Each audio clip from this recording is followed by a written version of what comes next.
This is the Troutbitten podcast. Troutbitten. Troutbitten? Troutbitten. Troutbitten. Troutbitten? Yeah, Troutbitten. Troutbitten. It's about trout. Wild trout. This is Troutbitten.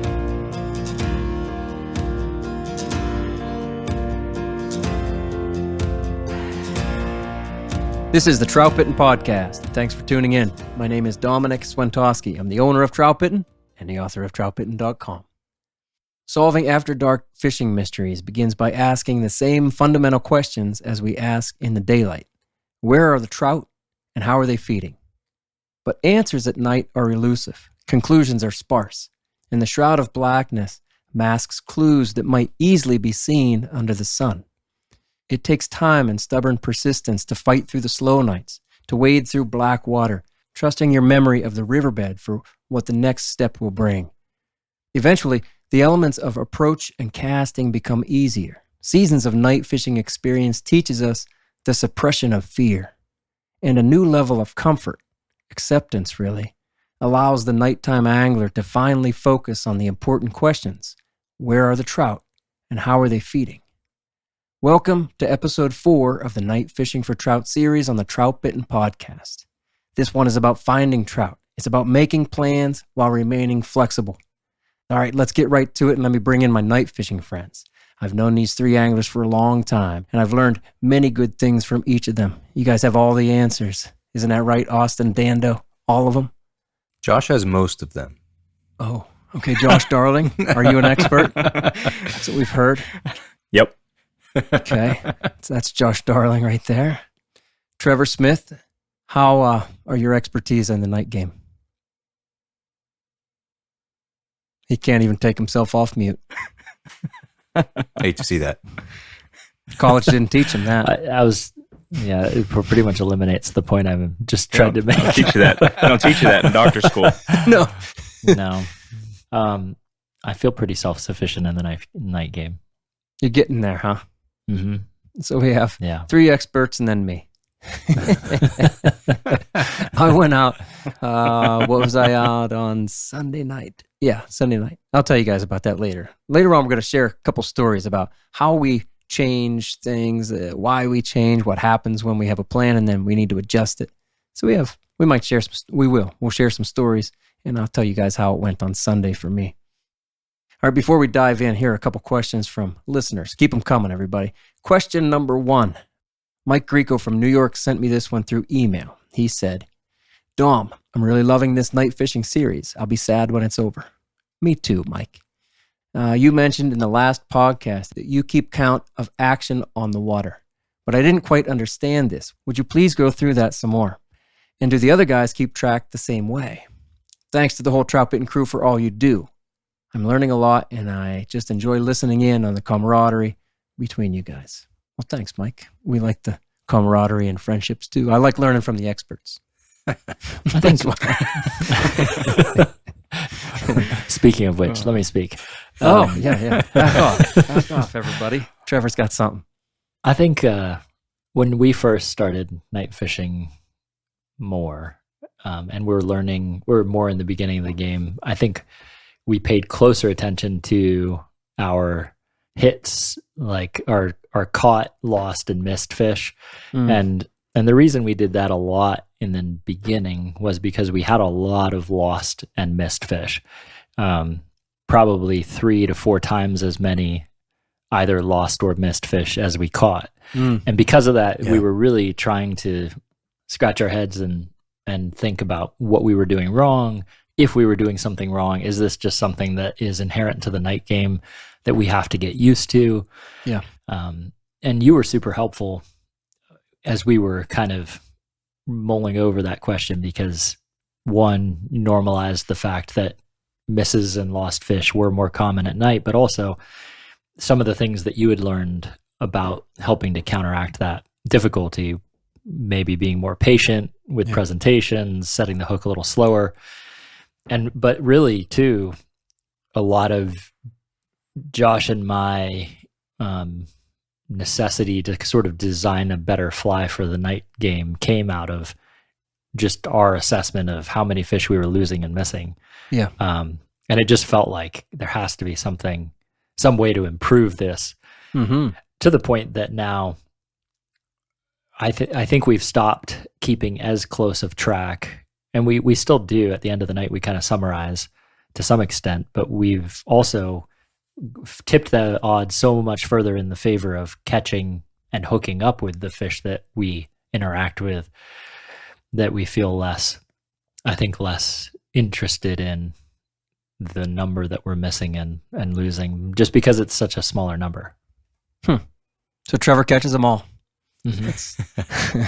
For me, it largely depends on the night and changes kind of night by night. I admittedly have probably the least night fishing time compared to the other three of you here. So for me, those numbers are really important. And it seems like some nights they're super eager to eat it, and those lost fish or missed fish are really minimized. And some nights they're just so shy and they're like nibbling the hook or nibbling the materials on the fly, and I miss a lot more. So I can't say the experience I have has led to dramatically increased landed fish versus lost or missed, but I definitely noticed behavior differences night to night. This really matters, particularly on slow nights, it feels like, because every once in a while, even at night, we do experience those nights where it's just kind of like lights out. Like the fish are on, they're eating on top. Yeah. It's a lot of fun. And you end up hooking into a lot of fish. And on those nights, the lost and missed numbers just, they don't matter as much on those nights that we come across when everything's working. But most of the night fishing game is things not working. And that's a good way to put it. Well said. That feels right. Yeah. And when that's the case, those numbers of lost and missed fish are much more important for making decisions on the water. Yeah, that's great. Just for Mike's sake, and maybe anybody else out there listening who doesn't quite understand what we're talking about. I guess I've been doing this for a long time, and it sounds like you guys follow something similar on many nights anyway. Caught is obvious. Gets in the net, or clear to hand. You have complete control and you land the fish. That's a caught fish. Good. It's probably going to be the lowest number. Lost fish, to me, is, well, I had him on for a few seconds, and then he got off at some point before I had that full control and got him clear in. And I mean it, for a second or two or a few seconds. Lost fish for me is usually the smallest. Well, yeah, that's true. That usually is the smallest number. I feel like most of I shouldn't have said that about caught. It is. Lost fish is the smallest number, because most of the fish that we hook at night and get a solid hook in them, a solid hook set, I seem to get them to hand. So lost is usually the lowest number. And then missed, to me, again, this is the way I think about it. Missed fish is when I get that tap, I get that hit, and I either set or I don't. Yeah. And so it's missed or a chance. Maybe I should call it a chance, because maybe I don't even set. I used to set on everything. And if I'd get a hit, I'd set. But we've talked about this, and we've been pretty specific about this, and we'll talk about it even more in the future podcasts. Often we don't strike on that first hit. So a missed fish is just an opportunity. It is action from a trout. It is response from a fish. It's an interested fish. And to me, that might be the most valuable number.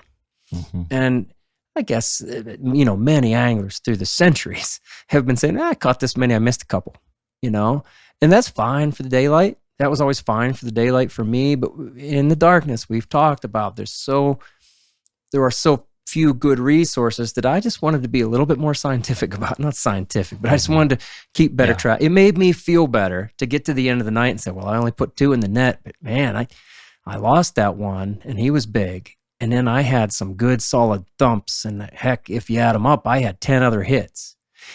And it's valuable to me. Now, this goes along with our topic for the evening too, because it helps me make, I think, good decisions, or at least informed decisions about what I should do next. It's good data toward making that next move. And where should I go next? How should I fish next? Should I change tactics?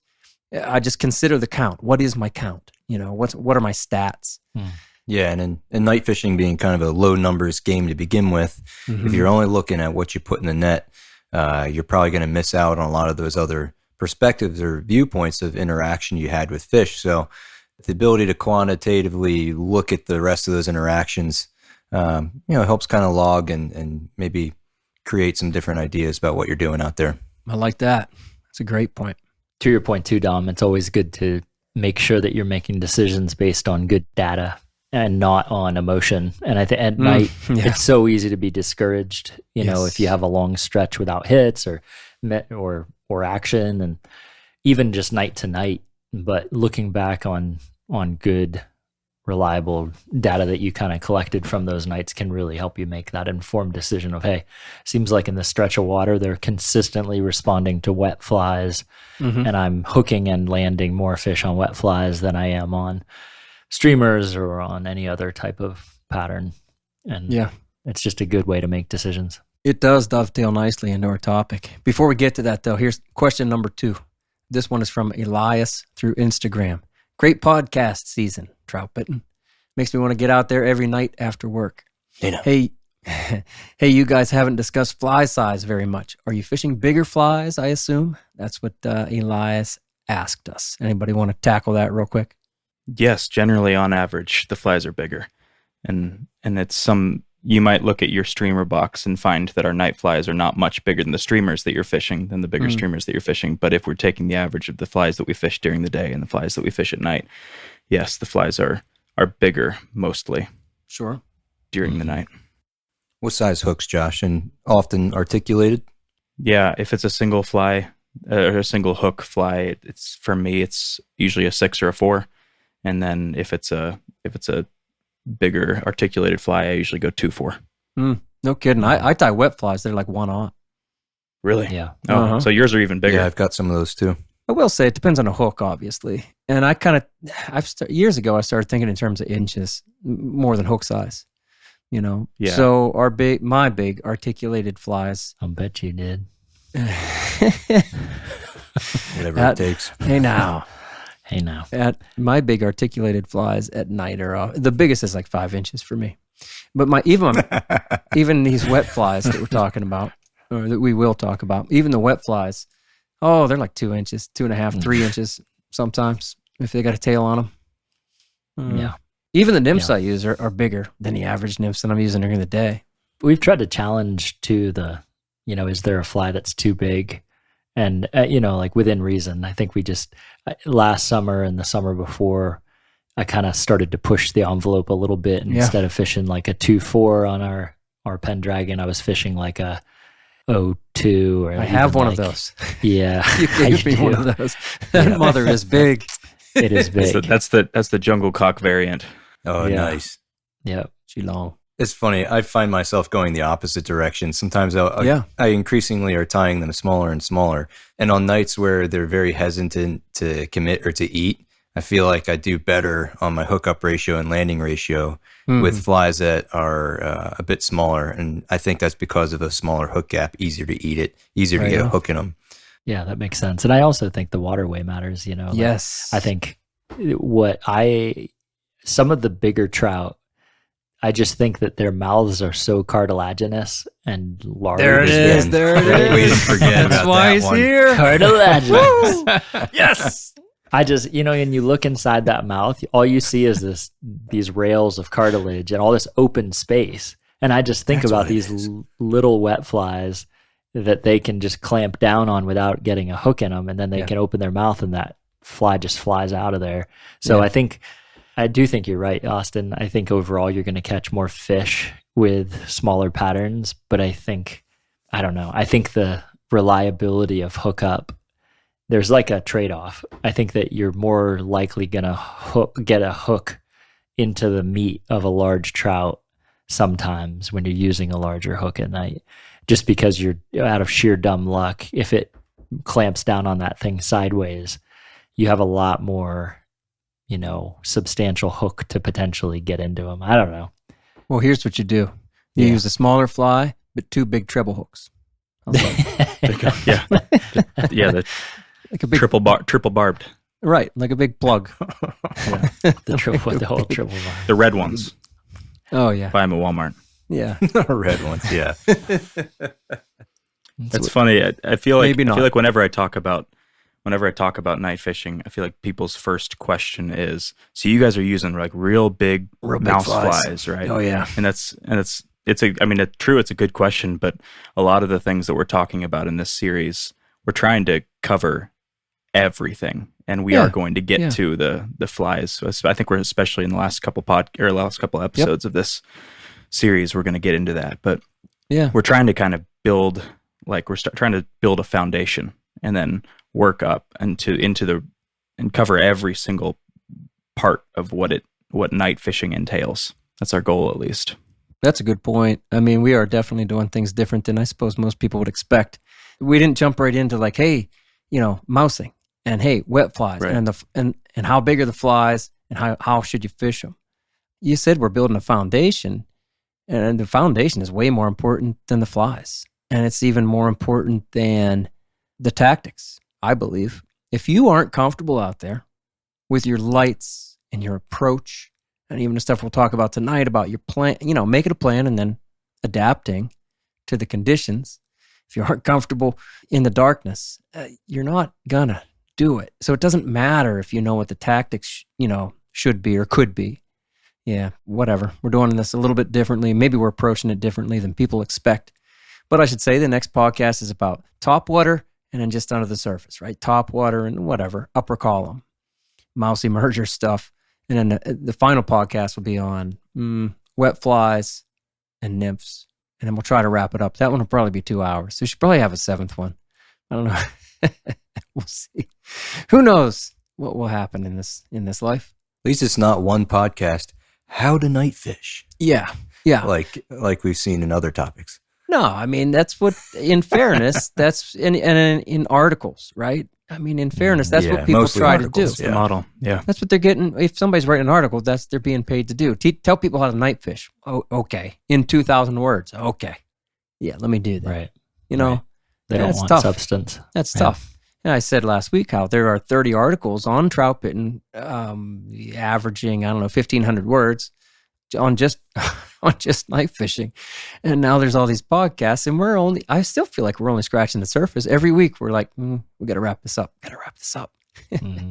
Yeah, maybe we'll do an advanced night fishing series like a couple years from now after we learn more and we're more advanced, or I catch up to you guys. Yeah. What we've learned since then or something like that. Yeah. Seriously.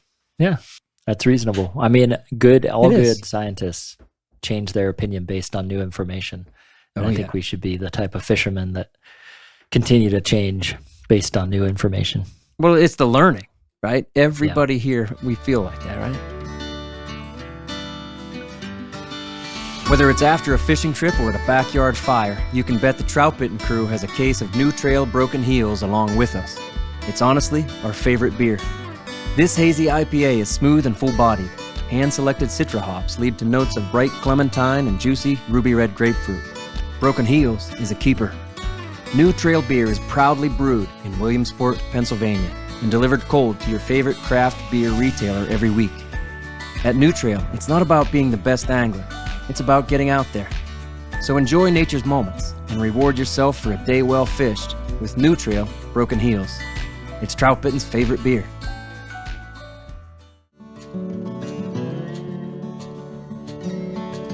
Precision Fly and Tackle is a family-owned business with a passion for the outdoors and a sense of adventure. They are anglers who enjoy every moment spent on the water with family and friends. Precision Fly and Tackle carries the widest selection of Euro rods, reels, lines, leaders, flies, and accessories. From the beginner to the advanced angler, Precision Fly and Tackle can outfit every angler, no matter the budget. Visit them online at precisionflyandtackle.com. Then use code TROUTBITTEN10, that's the number 10, for 10% off your order. Gear up with Precision Fly and Tackle for your next adventure. So let me use that to get us into this topic right here.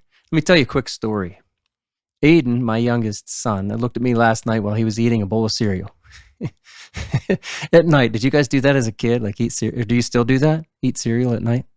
Yeah, that or all the time. Cookie Crisp? Aiden was eating Cookie Crisp. We don't have cereal in the house. What? I hate Jozo's.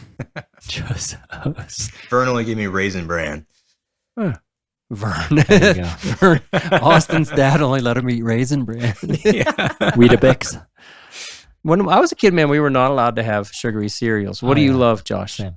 Grape nuts with maple syrup in it. Oh, you know it. Grape nuts might be the best cereal. Are great. I do grape I nuts, agree. and you just pour in a little bit of maple syrup. Mm. That's great. I've never heard of grape nuts. Yeah. It's just What? bran. It's just straight. Like What's that? Yeah. it's straight. It's only fiber. It's like straight That's all it fiber. is. Yeah. You always fill up the bowl more than you should. Oh, yeah. You're like, I can eat all It expands. Oh yeah, a it little expands. Yeah. grape Yeah. nuts. You guys over milk or do you under milk? bit. Over milk. over. Over milk. You can always Always drink over. it at the end. You're all wrong. Vern didn't allow you to waste milk. I always over milk, and if I have leftover, I pour more cereal into it. Oh yeah. Yeah, Oh, same here. Unless it's Right. grape nuts because you're already full. Yeah, that's true. Doesn't work. Yes, it does.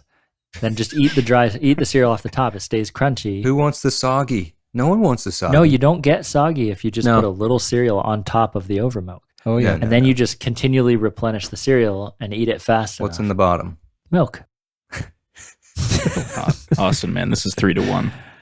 Austin, your cereal eating days started late anyway. Vern wouldn't let you eat anything but Raisin Bran. We're experienced. We had it all. Yeah. All right. I'll stand down. All right, so Cereal Aiden was veterans. eating Cookie Crisp because Becky, my wife, you've all heard Becky. She won that battle a long time ago about like healthy cereals and like fun cereals. So Aiden's eating Cookie Crisp last night, and he looked at me kind of miserable. I just figured it was because of his 4-day weekend, and it was almost over. He had a really good time playing with the neighbors. He did 2 fishing trips in 4 days, and Labor Day. Yesterday was Labor Day. So I figured that's why he had this sour look on his face eating his cereal. And I asked him what was wrong. And Aiden stared back at me kind of flatly. It was like 9:30 at night. And he said, and I quote, "I just want to fish all the time." In his little gravelly voice, "I just want to fish all the time." I love it.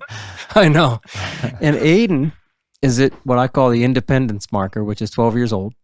I think all of us know what we're talking about. I wrote an article about this. I call it the independence marker, right around 11, 12, maybe 13 years old. Boys and girls get to that point where they go, I could do this myself. And anyway, Aiden's branching into fishing just at the same time Joey, my oldest son, did. Anyway, he says, "I just want to fish all the time." And like it hit my heart when he said that. I'm like, oh, I get it. I understand that. Like I do. You guys get it. You know what I mean? Seriously. Like I had empathy for him. I'm like, oh. And I like tapped him. I'm like, I know, buddy. I'm like, that's how I live all my days. Yeah. I'm just thinking about the next fishing trip. And like, so again, like Aiden's early in this fishing game and he's like just learning what that feeling is. And I know there are other hobbies and other interests that'll take you there. But in my life, fishing is what has taken me there, right? So I love fishing and I'm intrigued by catching almost anything in any way. Yeah, I have my preferences. I love trout. I love all these kinds of fly fishing that we talk about. But you guys know, and many listeners probably know, that I've been doing some saltwater stuff for the last few years now too. Yeah. Up until this year, it's always been just daily fishing trips. And I'll go out in the morning and in the evening on our family beach trips. So that gives me like, 10 or 11 or 12 shifts, per year. What is that? Not much, right? But this year I'm going back a few times here this fall. And my first trip back is probably next week, where I'll hopefully catch a bunch of fluke. And Nice. then I might do another trip. I want to do another trip in each month, October, November, December. And I want to target striper because I've never done it. So I'm a surf caster. I don't care about bays and inlets. I know there's more fish there a lot of times, but I don't care. And I don't want a boat. I know I can catch more from a boat. I don't want to hire a charter. I don't want to buy a boat. My God, Becky would love that.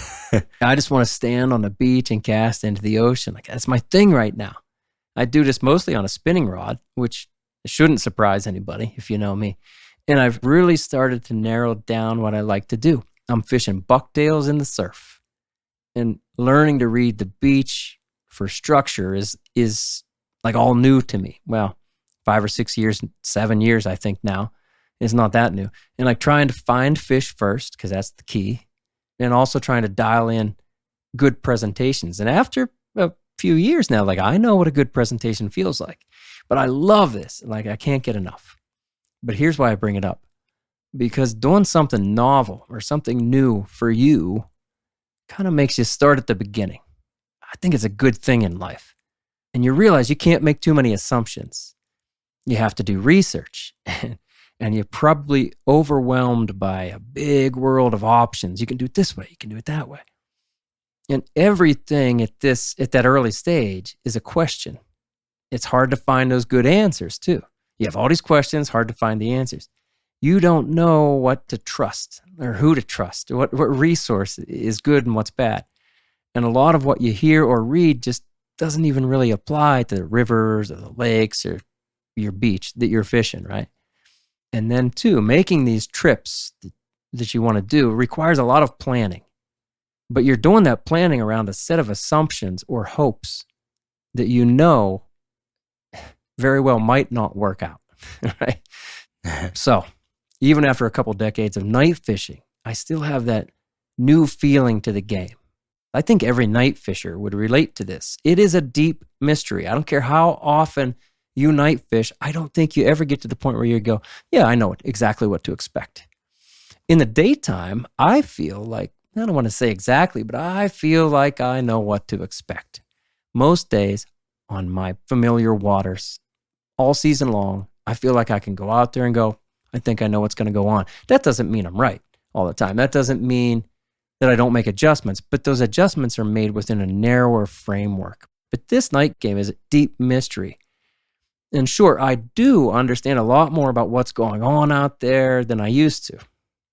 However, for every night fishing trip, even if I'm going like 4 or 5 nights in a row, I spend a lot of time thinking about the conditions, looking at river gauges and weather predictions and moon phases, and then making plans around those conditions, and then tying flies and, organizing my gear, maybe even trying some experimental flies to solve a problem that I encountered on the last night out. That's another good reason to tie your own flies. So I'm making plans, but I'm also planning to be versatile. And honestly, bringing it all back around, that's part of what Aiden was going through last night while he was eating his bowl of Cookie Crisp. I've seen him lately organizing gear and changing backpacks, seriously, and tying leaders and like putting things together and actually working on his knots, which is something that Joey hasn't done enough of. Like Aiden is really into it right now, and he's digging in, making plans, and just trying to learn. You guys feel the same way? Do fishing thoughts consume a lot of your time? Dom, I remember when I first graduated college and moved to North Carolina, I was trying to get into a routine, a rhythm, trying to figure out water to fish. And with each day that passed where I felt like, today could have been a good day to go fishing and I didn't do it. And maybe the timing of the day wasn't perfect, but it could have been possible. I was getting frustrated with that. And because I was constantly thinking about when I could next go fishing and what that plan might be. Yeah. And I texted you and I kind of explained those frustrations, and you said, well, I feel that way every day. Yeah. Good luck. Let me know when you figure out how to not feel like that. How to not feel. I know, right? And for as, and for as funny as that is, it made me feel a little bit comforted knowing, okay, I'm not the only one who just feels like every day that passes is a day missed to fish, to go after it. Right. So I definitely feel similar. We all go through it. There are very few people who get to fish every day. And even when I've had my opportunities to fish all, 5 days a week, which is not uncommon for me because of my business. There's other ways that I want to fish, right? I want to get to the salt every day right now. I can't do that. I don't know if you felt this way for you guys, but that intensified for me when we started the podcast. And and like it's always been like that, but you could almost in busy times of life justify it, like justify your like lack of time on the water for things. And then we started the podcast, and almost immediately I had this like, obviously because we're talking about it weekly together. And you got ideas. I want to be out there, and I've got ideas, and I feel like I'm learning things from you guys that I want to go and put into practice. Yeah. But then also I'm like, people are listening to this. Like, I need to be on the water all the time. I know. Legitimacy. You know what I mean? Yeah. Right. Yeah. So true. I'm with you. I think it's the ideas, that drives you. The next thing. Trevor? Yeah, huge part of it. My desk at work often has more fishing books than medical books on it. And I have usually like a fishing book open. I have like an article that I'm reading about fishing online. and then I'm practicing knots. I even have like some fly tying stuff at work so that I could tie flies over my lunch break. It's just, it's an obsession. So do you guys think the night game is tougher or more perplexing than whatever the daytime hours? I think it's hard because you're robbed of so much of the normal feedback you're used to getting. We've talked about this a little bit, but you may interact with far less fish at night. Your visual senses are just kind of like shot for most of it, so you can't really observe. You might gather false information on like what water type you're fishing, or so I just think it's challenging but I think that's also part of what makes us think about it so much, because it is like, it's so intriguing. It's like an endless puzzle. It is a puzzle. And so our best efforts to solve it, I think, start with planning and then being flexible. And we plan broadly for where we'll park and the general sections that we'll fish, like our locations. But then we plan specifically what water we want to target first and second and all of that. You guys think through that, don't you? I mean... Yeah, for sure. And you don't run into many people out there going to spoil all those plans. No, but it really is upsetting when you do. Gosh. So if you're out there and it's just not working, and we're talking about being flexible with locations, are you guys the type to just kind of pick up everything, get in the car and drive 5, 10, 15 miles or a whole new watershed? Or are you more going to locally, let's say, or you're going to walk 500 yards instead of going 15 miles? Oh, it's definitely going to start usually locally. I mean, that feels like the first call is just to move to the next spot that that you have some confidence in, and try something else, try something different than the kind of water that you're fishing. And then, but yeah, certainly times where I alone and Trevor and I have been like, all right, let's just head back to the car. Let's meet up. Let's move 3-4 miles upriver and see if this kind of water is more opportunistic tonight. You ever change watersheds completely? I have never. This river, that river? Not in one night. No, I've certainly like gone out to a different night different river the next night. I've done that, but I have not left one river. I never have. As I'm thinking about it, I never have. You and I have. No. Mm-hmm. At night? What are you talking about, Austin? Say the rivers. Probably. I'll bleep them out. We fished. It's basically the same. And then river, and then we went up. That's fair. It's only we still only moved 2 miles. Yeah, we're on the head of one, and then the tail water. Yeah, that's a good point. Yeah, I think it's hard because the time feels sort of like condensed into one experience, and it's hard. Like once you pick up and try to change tactics altogether, you're starting at a later point in the night, and it's so interesting. But I feel like from the start to the finish of a night session, we're so reliant upon knowing and kind of having an idea that like where, even down to like where I'm getting in the water and what time of night it is and what I think the fish are doing at that time of night. And it sort of gets me completely out of rhythm if we change things up too much, to the point that like I remember a couple instances where I've gotten into the river in a stretch and I thought I was in the same place that I have gotten in before, but I got in 100 yards downstream. My entire night I had a very difficult time getting in a rhythm fishing because I was just used to the sequence of fishing this particular stretch of water. So I feel like and maybe to a fault we're too risk averse or like change averse when it comes to like these macro movements. If any of our listeners watched the second episode of Fish and Film where Trevor and I filmed our night fishing, like you saw on the YouTube channel. Yeah, you saw about halfway through the night, Trevor was kicking my butt and catching all the fish. And about halfway through the night, we got back in the truck and relocated, and everything changed for me. Something about what I was doing that night wasn't working where we were, and we got to a slightly different location, and all of a sudden, that's true. Yeah, nearly Namer. Yeah, sure. Nearly Namer Neville. Nearly Namer. We need a new class of fish, nearly Namers. Yeah, you catch a lot of those in between 20 and 24. There's a lot of 22-inch fish, right? And there's a huge difference between a 20-inch fish and a 23.5-inch fish. Oh, yeah. Gosh. Yeah, right. Not the same species. Hey, I like what Trevor said. Macro movements. I don't do many of those. And I guess I'd argue, Josh, I know where you moved from and to 3-4 miles, in the truck, Right. and being very familiar with that next water that you're going to, not just during the day, but at night, being familiar with it. That's not a real big move. In Austin, what you and I did, you brought up, you're right. We fished actually 2 different rivers, but it was an easy move, right? And so I won't be as bold as I will during the day. And I know, Trevor, that's what you were saying. In the day, I might say, hey, let's go over the mountain into the next valley and see what happens over there. Yeah. But night hours are too precious almost, right? And when I go night fishing, I know I'm not spending 8 hours out there. I'm rarely spending 8 hours out there. Rarely.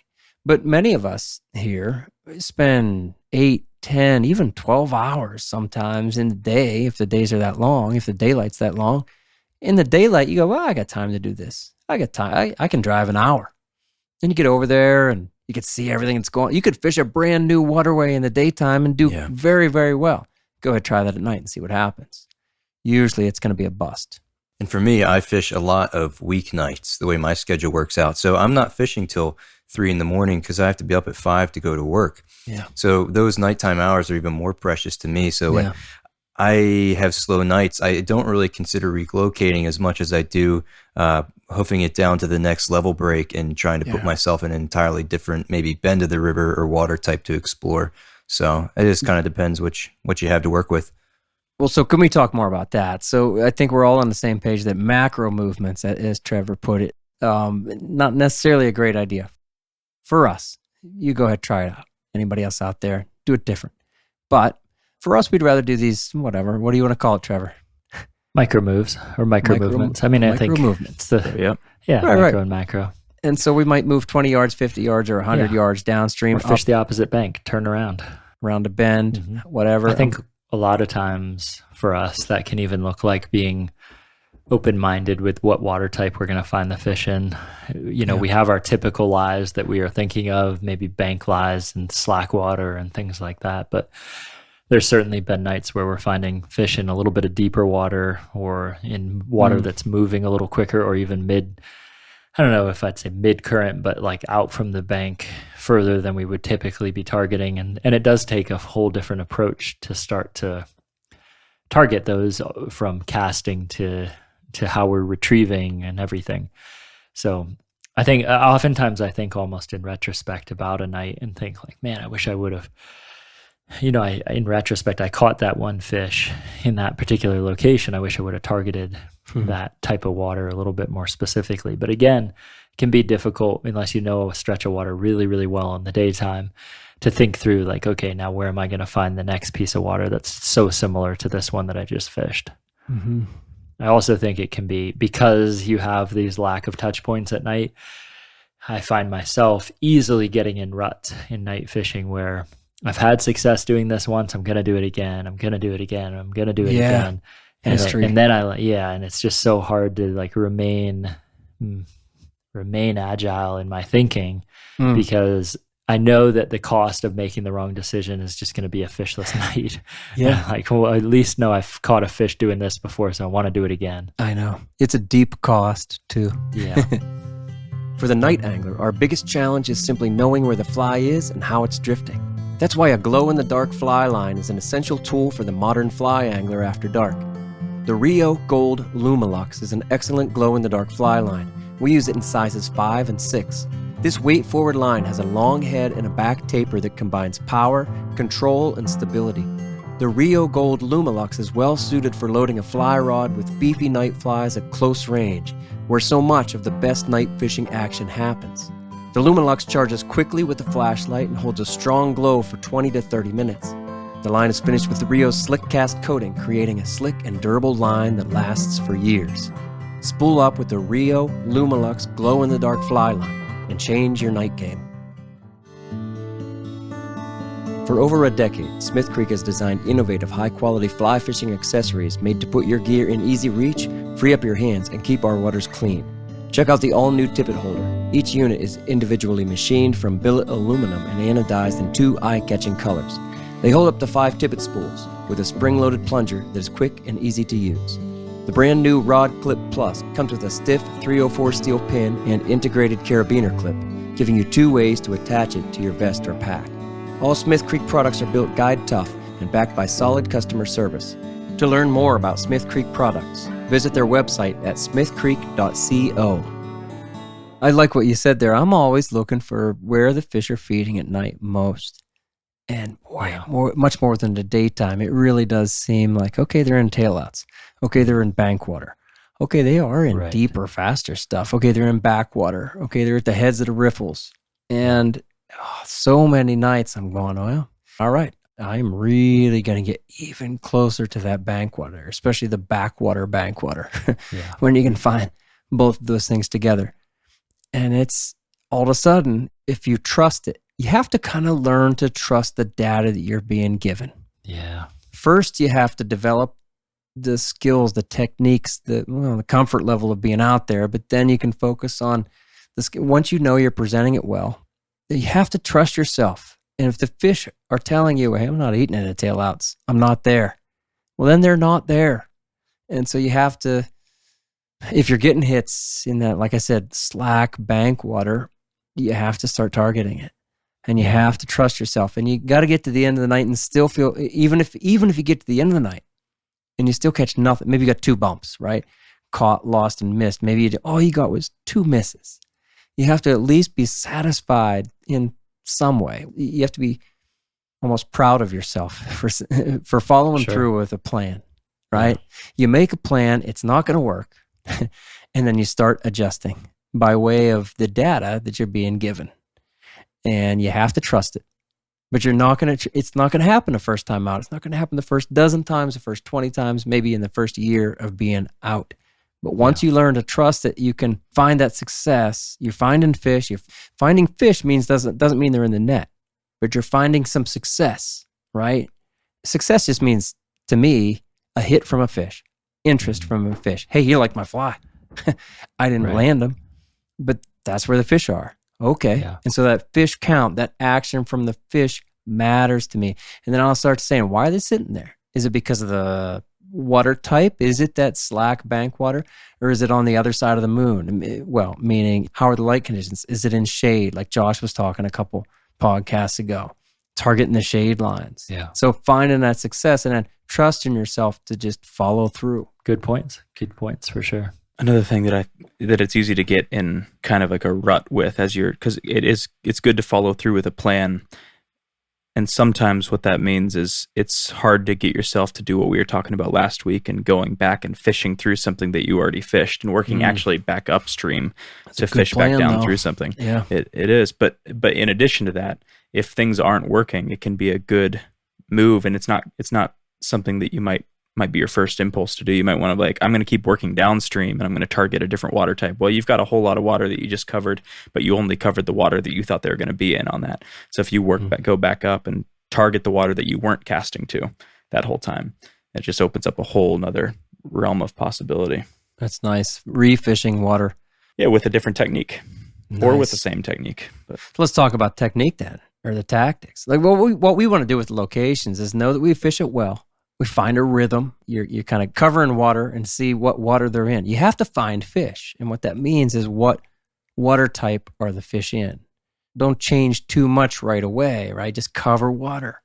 And then you start to get those hits. And then maybe if you're missing too many, you start to go, all right, what tactics should I change to? I'm doing this, maybe I should do that, right? I think in the hierarchy of change, tactics have to be that pinnacle of if you truly could understand, because the fish are there on most nights. There's fish in the section you're fishing in, right? That's why you chose the water. Right. It's why you chose the water. And yet I'm never satisfied with my progression through tactics to find what they're feeding on. And some of it's the time pressure. Some of it's that at night it's a little tricky. It can take longer to switch rigs. I have maybe 2 rigs. I can switch between streamers and wets super quick. Yeah. I can roll through that now very easily. Mm-hmm. But if I'm, say, going to switch to nymphing, it takes me a little bit longer to kind of set things up to do that. And I really dry fly fish very little at night, but I think that if I was more versatile, I might also consider changing the length of my leader or the weights a little bit more. And we've had nights where a single split shot in our rig seemed to make all the difference over and over again as we fished side by side throughout the night, and realized at the end of the night what was the difference between our tactics tonight, because it felt like we were doing the same thing. I was going to tell that story later. I'll let you tell that story later. Yeah, jerk. One split shot, right? One split shot. Sure. Yeah. Somebody said that once, right? Right. I think a lot of people have, because weight is, whatever. If you're going underneath the water, that's the fundamental change to make. More weight, less weight. Yep. Right. There's a lot of things we can do with those tactics. We can fish topwater. We can fish emergers, wets. We can strip streamers in so many different ways. We can nymph. And all of that can be done like while drifting or swinging the flies, like we talked about last podcast. Last week, yeah. We can rig them in different ways, like you were saying, Trevor, like maybe add a dropper or more weight. We can change the retrieve speed, faster, slower, obviously, many variations of that in between. Different depths. If you got 3 feet of water, 4 feet of water that you're fishing, let's get to the bottom. Oh, let's just fish the top 6 inches, Yeah. Oh my gosh, it so makes much such, you can change, right? There's too much. There's too much to try in one night. No person, not even 2 people together, are ever going to try enough. You don't have enough time. You don't. And there's every variable is changing. That moon is moving. If you do go through an area like 3-4 times, well, you start to question on that 4th time, did I beat these fish up too much? I'm coming behind my buddy, and we're making that second pass. So this is the 4th time they've seen flies, even though it's within the last 3 hours. Is it too much? Did those fish move on and they go, I'm getting the heck out of here, and I'm going down with the tail out? Did I move those fish by just fishing through it? Too many questions, not enough answers. Yeah, and that's what makes it so challenging, to have confidence to change your tactics, I think, is just sometimes the lack of feedback that you might need in order to feel good about that change of tactics. In the daytime, the change to the right fly might mean you bring in a fish every 10 minutes, or every 5 minutes for the next hour, right? I'll take that. Yes, at please. nighttime, you might catch one fish slow on the, near the bottom and fish that the rest of the night and never catch another fish. And you're left wondering, did I make a false assumption based on that one fish? Was that the one fish on the bottom? Or should I have changed? And had I changed, would have anything been different? So it is. I just think it's so hard at nighttime because of the lack of, there's less numbers of fish and less encounters with fish on most nights, not on every night, but on most nights. And because of that, it can become really difficult, and you can play games in your mind about whether you've made the right decision or not. So that's what, Josh and I have talked about this before, but that's one of the things I really love about fishing together outside of the camaraderie and all that. But, and we've fished with you guys in Austin, and it's great to have a few people that you can say like, hey, we're all doing something different, and what's working, and that, okay, you found what's working, let's all try that. Oh yeah, it is working. That's exponentially valuable at night. That's a fantastic point. That's the best reason to fish with other anglers, even during the day too. The coolest thing I think about fishing is you do find groups of fish. They could be 50 miles away from each other that are doing the same thing. And you go, oh man, most of the fish were out of the skinny riffles. There you go. And everybody's fishing a different fly, maybe even a different way, but they were all coming out of the skinny riffles. So there you back to locations. But then of course the tactics matter too. Yeah, for sure. Trevor and Austin and I were all fishing a relatively small river together not very long ago, and we had kind of set our minds on a somewhat short stretch of river even. We were fishing, and it was honestly a pretty slow night to begin with, and I started, I think, right in between Trevor and Austin, I think, and Austin was fishing up above me and Trevor was fishing down below me, and we were all kind of using different tactics, I think, at the time. Yeah. And it was one of those situations where I'm like, I know that I'm fishing, I'm not catching anything.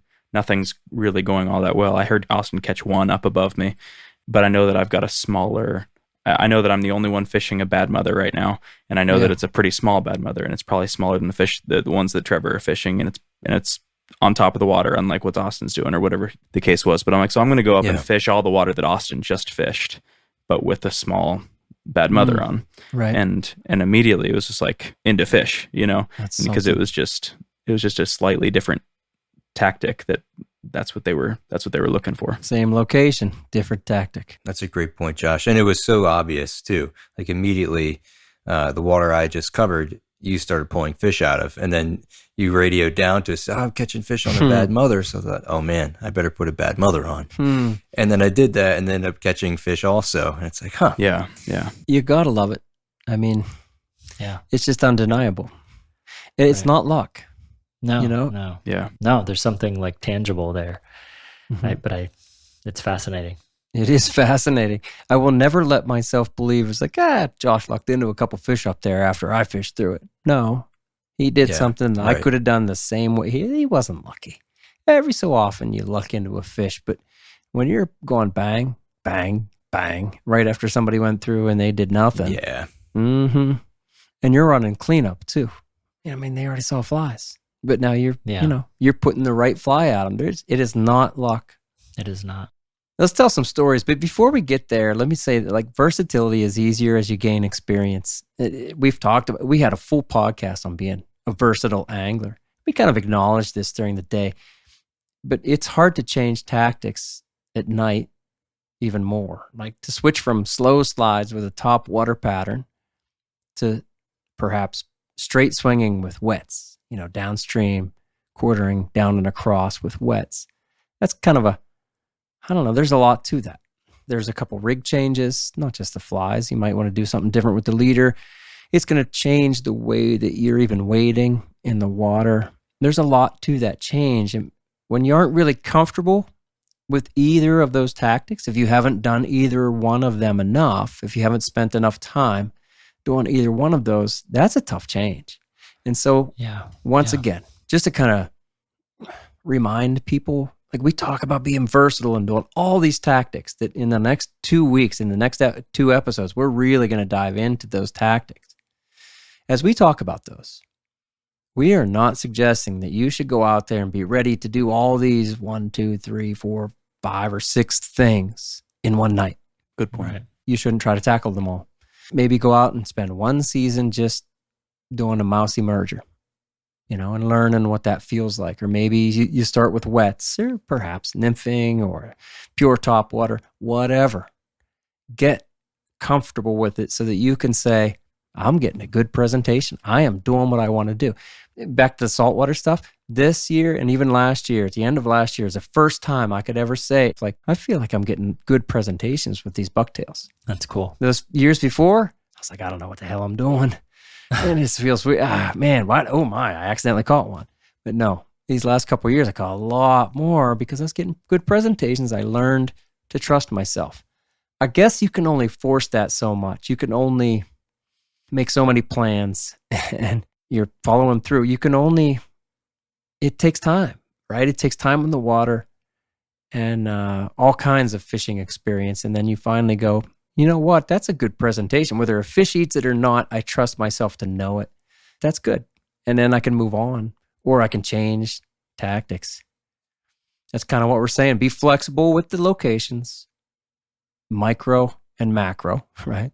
And then being flexible with those tactics, topwater, emergers, wets, stripping streamers, or maybe even just drifting streamers, and nymphs. We will get into all of that in the coming weeks. Before we get out of here tonight, you guys want to tell a couple stories? Maybe each of us just tell one story about how being flexible and adapting to the situations, really changed the night or saved the night for you. Who's going? Josh, you have something? Yeah, Trevor alluded to the story earlier when we were talking about the one split shot. And that was again, we were all fishing together, and so we had a little bit of an advantage to gain as much information. And we were using radios, which Dom loves. Dom loves using radios. Yeah. Breaks the silence. I don't care about peace and quiet out there. Right. And so we were all fishing together. We were pretty spread out. Like when we say fishing together, we're not necessarily fishing right next to each other. We're not fishing the same hole. We're not even fishing in sight sometimes, Yeah. It's just we're fishing on the same river in relative nearness, yeah. And it was a relatively slow night, as most nights are, and I was fishing a Pendragon primarily on top, and it was a very dry pendragon, and I wasn't catching anything. And over the course of the night, I kept the same fly on for a while, and it got waterlogged, and it began to sink a little bit beneath the surface, just a little bit. I mean, just a little bit. We're talking a couple of inches, and it would dry off on the cast. It would shed water. I'd get in there. It'd float for the first half of the drift, and then as it started to swing, it would start to sink a little bit. And as that happened, I started to catch some small fish, and I'm like, okay. So they're not taking it on top; they're taking it beneath, and I'm consistently catching small fish a couple inches beneath the surface on the tail out, not necessarily where I would expect bigger fish to be. And so I said, all right, I'm going to add a split shot to this, and we're going to do the same thing I've been doing, just with one split shot, and I'll say one relatively large split shot, so that it will drag the head under a couple inches right off the bat as soon as it hits. And I mean, it was like we were talking about before, it was undeniable. Immediately the action changed, and I was starting to catch fish on the drift portion of my cast rather than swinging out below me, and they started to be bigger. And I started to radio these guys. I'm like, hey, they're on the pendragon. I'd failed to mention that it was 2 inches below the surface until the end of the night. But Josh claims to this day that it was an accidental omission, but I think I think he knew what he was doing. Wants all the big ones for himself. I had a lot of difficult nights that summer. That was a couple of years ago. I felt like I fished probably maybe 6 to 8 trips without maybe catching. I caught maybe a fish a night, if that even. Yeah. It was really dry spell for me, and it was pretty discouraging and hard to maintain my hope in each presentation. But one of the things that I realized as I was going through that period of time is I was really sticking with the success that we had early on with a particular set of tactics, mainly that being the pendragon. We'd kind of recently innovated that and discovered that and been using that. And I just wouldn't go away from it. I refused to go away from it. I thought that I could force success with it. And it wasn't until it was pretty late that summer, I sort of just was like, well, out of desperation, I'm going to just try anything or try whatever. And I went from fishing the pendragon a lot to fishing wets and even some non-articulated streamers and swinging them and swinging as my primary presentation through water types that were a little more versatile and not always bank driven. And I started to finally catch fish. And while it wasn't like I discovered something brand new that, nobody else has talked about before, for me, I think that was one of the first times that versatility led to success. And I sort of realized that there isn't just one tactic in the night game that's going to be able to be applied to all situations. I'm going to have to remain versatile if I'm going to catch fish consistently. And the quicker I could have made this change, the quicker I probably would have got back into fish and maybe even just had the confidence to cycle through those tactics a little bit more readily or earlier in the night. So now I feel like, a couple of years later and a lot more nights under our belts, I think Josh and I are pretty quick to start cycling through a lot of different tactics to the point that maybe to a fault on some nights when we don't get fish early enough or quickly enough, we just will start to rotate. And so there's always that balance of, have we really given primary tactics a good chance? Are we rotating too quickly? Are we, I think those are the questions that will always plague us, no matter how many times we go out at night. The only nights we don't spend much time thinking about it are the nights where we really catch a bunch of fish. And who knows if those are an indication of the tactic or the fish more. Yeah. But it's cool to think about. Man, I can't overemphasize how much versatility is important at night. Those questions never stop coming. So I said I'd tell a story about the last time I night fished was Sunday night. You guys know where I was. And I wanted to go downstream because I haven't fished that water at night for a year. And so I worked downstream. I got some hits right away, but they felt like little fish. It was 2 or 3 fish in one spot and another fish in another spot. I think he hit twice. And I'm kind of keeping track of those stats, right? But didn't catch anything. I'm like, well, I'll get down to that little island. Nothing. Get down past the island, get another hit or two. And I will say mostly my goal was to be versatile or to change things, be flexible by way of location more than anything else. I was on the mission to look for fish. So I was staying with primary tactics, got all the way down past that island that you know where I was, fished a large part of that flat down there. And then finally I got to a place where it kind of gets out to a path where I could get to that path. And I went upstream pretty far, quarter mile, more like almost a half mile, because I wanted to come down through some of that other stuff that we've all done pretty well sometimes. And I was thinking like, that's gotta be it. And by that time it was 12:30. By the time I got up on that path and I walked up, by the time I got down in there and I re-rigged, I wanted to be kind of back to the primary tactics. I had cycled through some wet flies and some other stuff. I never did nymph that night. Anyway, I re-rigged. By the time I got to the top end of what a lot of times we'd start at, it was 1 o'clock. And then I think I was done at 3 o'clock. So I was moving fast. And you guys know that to come down all the way through there, all the way back down to the access in like 2 hours is moving pretty fast. And you guys wouldn't be surprised where I got the hits. You know, they were right where you would think they would be. And I would say, though, when I got about halfway down through, the tactics changed, being flexible, that really seemed to make a difference. I went to the Harvey Wets, and I was in some slow stuff. And I ended up catching the only fish that I actually caught that night on a Harvey Wet. I was fishing a pair of them, and he ate the upper one, which is fairly small. It's a good fish, too. Yeah. And the fish was 19. It wasn't 20. But I was happy to catch it because it was exciting. You know what I mean? You're working all night, and there he is. And I had some hits. And like you said, Austin, keeping track of that count is what kept me in the game. If I was just going, man, I haven't caught a fish tonight, I'd have been going, I got to get out of here. It's 2 o'clock. Yeah. But I didn't, because I'm like, man, I'm having my chances. Stayed with those Harvey Wets, came down through some of the great spots. And it had been a tail out night. Most of the misses that I'd had, and I did lose one, were all in the tail outs. So I was really focused on some of those tail outs. And I had a good, solid hit, and I set just too quick, like we've talked about. I did. I hit him too hard. It was my fault. I felt like that miss was my fault. I'm like, oh. And imagine if I'd had landed that fish. Imagine if he was a namer, or even if he was just 22. Right. Imagine how it would have been a different. great night. Right. You'd have gone, that's a great night, right? And so that's part of my message too. Like, make these changes, be versatile.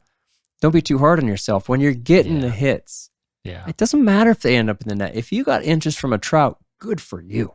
Yeah. Anyway, I had one more hit. I stayed with those Harveys because I was getting misses. And that one solid thump really kept me going. Wouldn't you know, at the very end, and you know where I'm taking out, at the very end, I was just half-assing it. It's like 3 o'clock, and I'm like, okay, I got to get through this deep stuff, and I'm getting over to the bank. And I mean, boom, a big solid hit in a tail out again. And I'm like, come on, Dom, you could have had that. I didn't even have the line in my left hand, so I missed him too. That's exciting. But imagine, seriously, if I'd come out of there with 3 fish instead of 1, and all of them were over 20 inches, or 2 of them were over 20 inches, who knows? But for me, just knowing that I was covering water and doing covering every bit of it that I wanted to, and slowing down in the best spots. I didn't go and recycle anything, fair enough. But what kept me motivated was covering new water, being versatile and understanding, making note of where those hits came from. And then definitely going to the Harvey Wets made a difference for me. I just love that kind of stuff. Yeah, I'll remember that for the rest of my life. And in some way that'll influence all my night fishing going forward. Yeah. I like it. And that's a funny point, is those nights when something works, it really sticks with you. Like, you're going to remember that for the next 10 outings, and you're going to make decisions based on that for the next 10 outings. Yeah. Austin, you have something? So just recently, maybe let's say 3 weeks ago, I was out, and sort of like Trevor was saying, I was set on a certain type of tactic. I wanted to fish on top, do a little bit of the emerger stuff. I felt like I was in a good location with the moon in the right place. I was fishing a good shade line.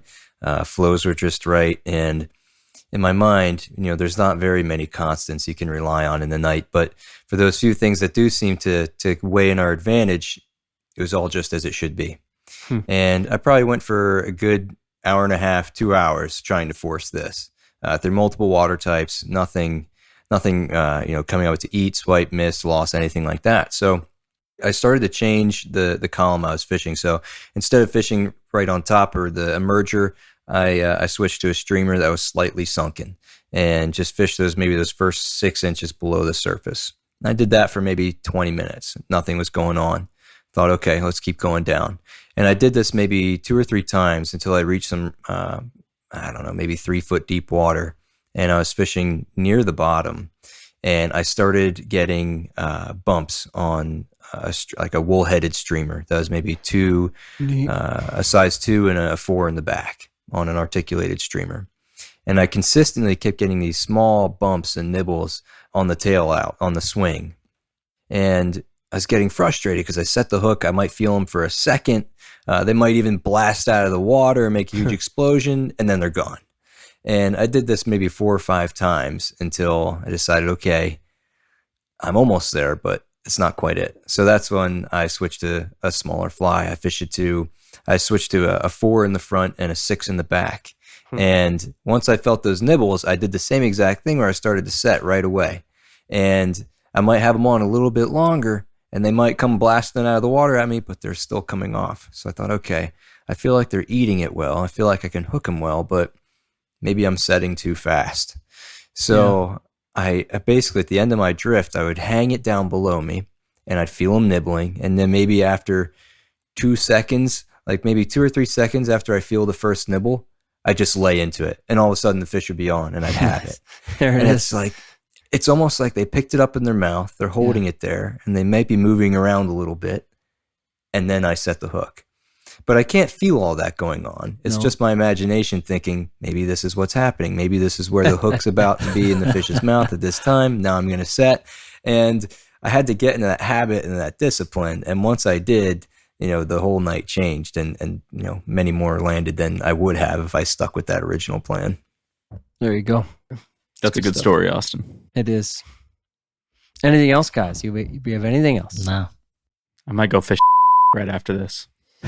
Serious? Dead serious. I really might. Nice. I love it. I love it. You on a late schedule, bud? Not really. I just want to go fish now. All right. There it is. Episode 4 of this Night Fishing for Trout series, planning and adapting locations and tactics.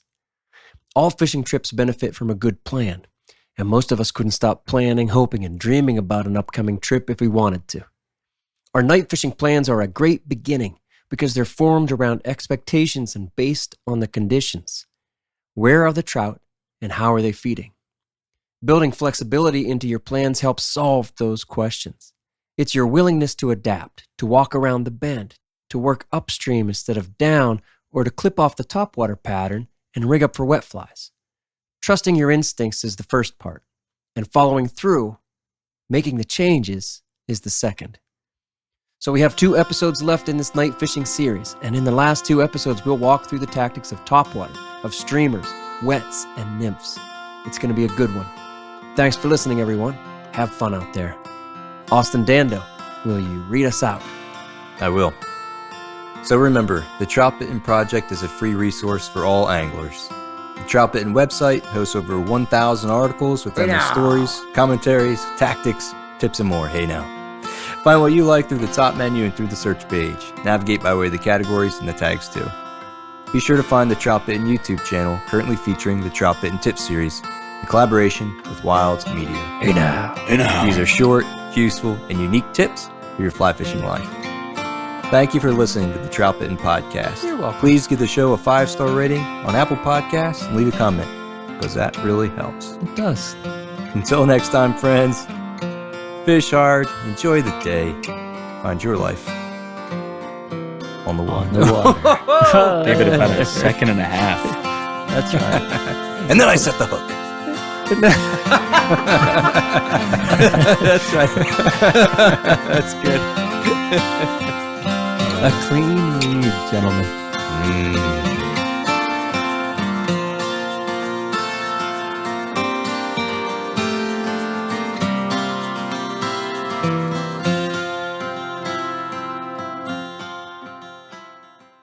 Doesn't work. Yes, it does. So, okay. Yeah, let me do that. They don't teach you that in doctor school. I like learning from the experts. Most of the night fishing game is things not working. Hate to see that. You're not gonna do it. You're all wrong. Go ahead, try that at night and see what happens. We don't have cereal in the house. What? I have slow nights. I have slow nights. I have slow nights. I have slow nights. Sorry.